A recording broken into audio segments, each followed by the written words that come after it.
अगर आप भी चाहती हैं कि आपके घर में भी बच्चों की किलकारियाँ गूंजे, आपकी भी सोनी गोद जल्दी से जल्दी भर जाए, तो उसके लिए सावन में पड़ने वाली पुत्रदा एकादशी के दिन एक सरल सा उपाय जरूर कीजिए। देखिए, जो पुत्रदा एकादशी होती है वो साल में 2 बार आती है। पहली जो पुत्रदा एकादशी होती है वो सावन मास में आती है और जो दूसरी पुत्रदा एकादशी होती है वो पौष महीने में पड़ती है। ऐसे में श्रावण माह की जो पुत्रदा एकादशी होती है वो एक सर्वश्रेष्ठ एकादशी मानी जाती है उन सभी महिलाओं के लिए जिनको पुत्र प्राप्ति की कामना है, जिनके घर में वंश की वृद्धि रुक गई है। तो ऐसे में आपको पुत्रदा एकादशी के दिन सरल सा उपाय जरूर करना चाहिए।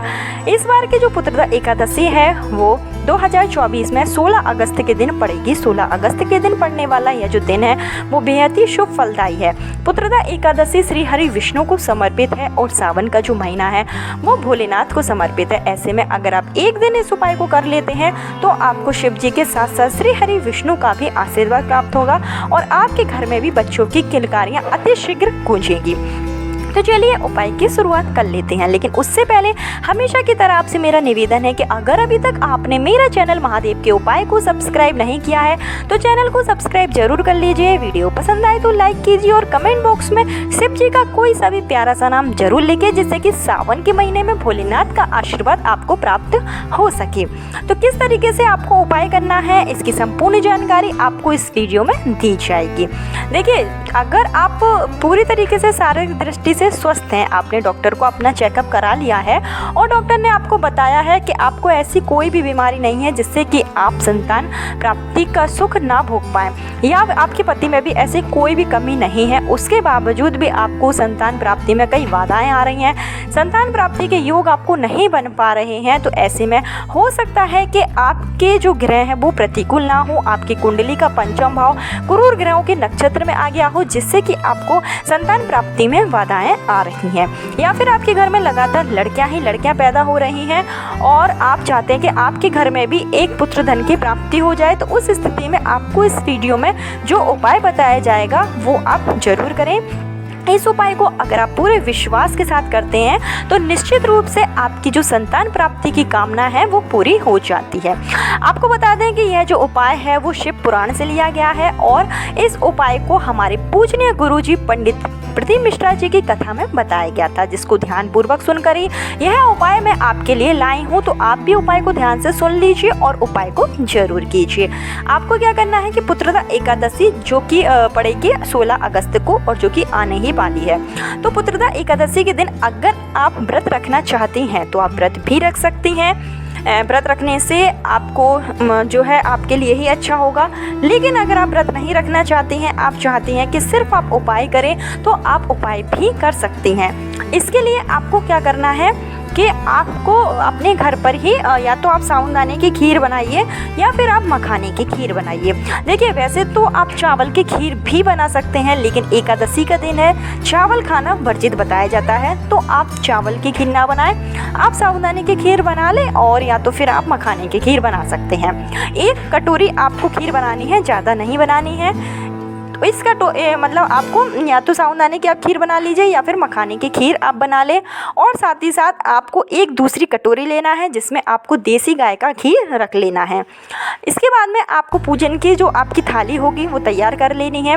भोलेनाथ को चढ़ाने के लिए आपके पास जो भी सामान है वो आप उस थाली में सजा लीजिए और उसी थाली में आपको ये जो आपने खीर बनाई है और घी की जो कटोरी है वो आपको रख देना है। इसके साथ में आपको लेना है 2 बेलपत्र। जो भी आप बेलपत्र लेंगे वो कहीं से कटी पटी ना हो, इस बात का ध्यान रखिएगा। और आपको लेना है अपने घर का 1 लोटा शुद्ध जल, क्योंकि हमारे गुरुजी का कहना है कि जब भी आप भोलेनाथ पर जल चढ़ाएं तो आप अपने घर का ही चढ़ाएं। इससे क्या होगा कि अगर आपके घर में कोई वास्तु दोष है, नेगेटिविटी है, किसी भी तरीके का दोष है जिससे कि आपकी मनोकामना पूर्ण नहीं हो पा रही है, आपको या आप गर्भ धारण करते हैं और आप 3-4 महीने गर्भ रहता है, उसके बाद आपका मिसकैरेज हो जाता है, इस तरीके की अगर समस्याएं आपके साथ हो रही हैं तो आप शिव भगवान पर जो भी जल चढ़ाएं वो अपने घर का ही जल चढ़ाएं। और वैसे भी सावन का महीना चल रहा है तो आप उपाय करें या ना करें वो तो बात की बात है, लेकिन आपको 1 लोटा जल शिवलिंग पर जरूर अर्पित करना चाहिए।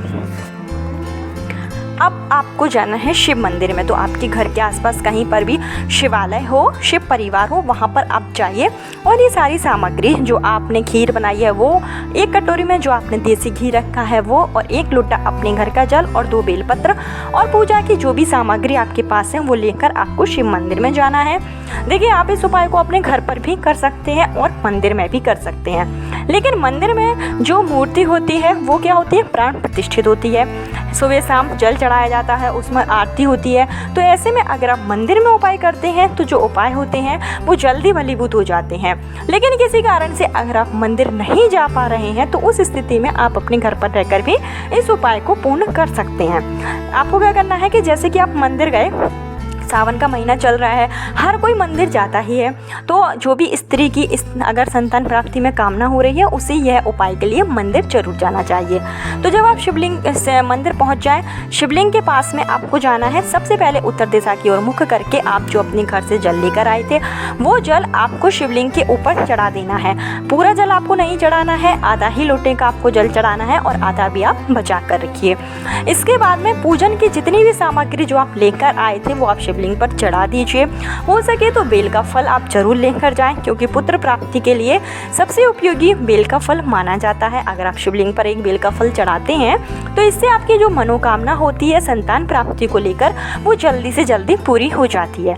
तो बेल का फल जब आप चढ़ा दें, सारी चीज़ें आपने चढ़ा दी, जो भी आप कटोरी में खीर लेकर आए थे और जो आप घी लेकर आए थे उसको आपको शिवलिंग के पास में ही रख देना है और हाथ जोड़कर आपको भोलेनाथ से प्रार्थना करनी है कि मेरी संतान प्राप्ति में जो भी बाधाएं आ रही हैं, पुत्र प्राप्ति के योग नहीं बन पा रहे हैं, हे भोलेनाथ, हे प्रभु, किसी भी तरीके का अगर हमारे ऊपर दोष हो तो वो दोष को समाप्त करें, जो भी ग्रह दोष हो वो अनुकूल हो जाए और जिससे कि आपकी भी संतान प्राप्ति की कामना जो है वो पूरी हो जाए। इस तरीके से आपको भोलेनाथ से प्रार्थना करनी है। इसके बाद में आपको क्या करना है, जो आप बेलपत्र लेकर आए थे वो बेलपत्र आपको शिवलिंग पर ही अर्पित कर देना है। शिवलिंग पर जब आप बेलपत्र चढ़ाएंगे तो जो चिकना वाला भाग होना चाहिए वो शिव जी की तरफ होना चाहिए, जो उसका खुरदरा भाग होता है वो आपकी तरफ होना चाहिए। इस बात का ध्यान रखें। जब आप शिवलिंग पर बेलपत्र चढ़ा दें तो जो आपने एक लोटे में जल बचाया है उस लोटे को आपको पुनः शिवलिंग पर चढ़ा देना है। और जब आप शिवलिंग पर जल चढ़ाएंगे तो आपको ओम नमः शिवाय या फिर श्री शिवाय नमस्तुभ्यम का लगातार जाप करते जाना है। अगर आप मंत्र का जाप 11 बार, 21 बार या फिर 108 बार करते हैं तो ये काफ़ी अच्छा माना जाता है।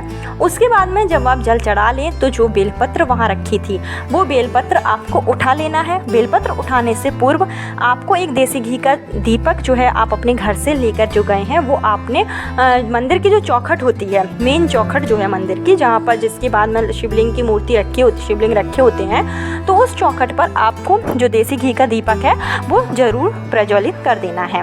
बेलपत्र जब आप उठा लें उसके बाद में एक बेलपत्र आपको उसी चौखट पर बैठकर पुत्र प्राप्ति की कामना के साथ में खा लेना है। और दूसरी जो बेलपत्र है वो आप अपने घर लेकर आइए और इस बेलपत्र को आपको अपने पति को खिला देना है। इस छोटे से उपाय को अगर आप पुत्रदा एकादशी के दिन कर लेते हैं, और इस बार की जो पुत्रदा एकादशी है इसमें कई दुर्लभ योग बन रहे हैं, तो इस एकादशी के दिन ये छोटा सा उपाय जरूर कीजिए।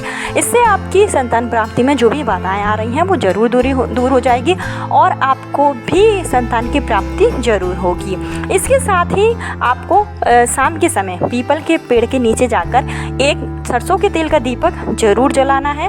वो जितनी भी एकादशी पड़े, आप अगर पीपल के पेड़ पर एक दीपक जलाते हैं जो भी आपकी मनोकामना है वो बोलते हुए, तो इससे क्या होगा, एक तो आपका जो पितृदोष है वो भी दूर हो जाएगा और श्री हरि विष्णु का आशीर्वाद भी आपको प्राप्त होगा, जिससे कि आपको संतान प्राप्ति में जो भी बाधाएं आ रही हैं, पुत्र प्राप्ति की आपकी कामना है तो वो भी जल्दी से जल्दी पूरी हो जाएगी। कल फिर मिलते हूँ नए वीडियो नए उपाय के साथ। जब तक के लिए श्री शिवाय नमस्तुभ्यम, हर हर महादेव।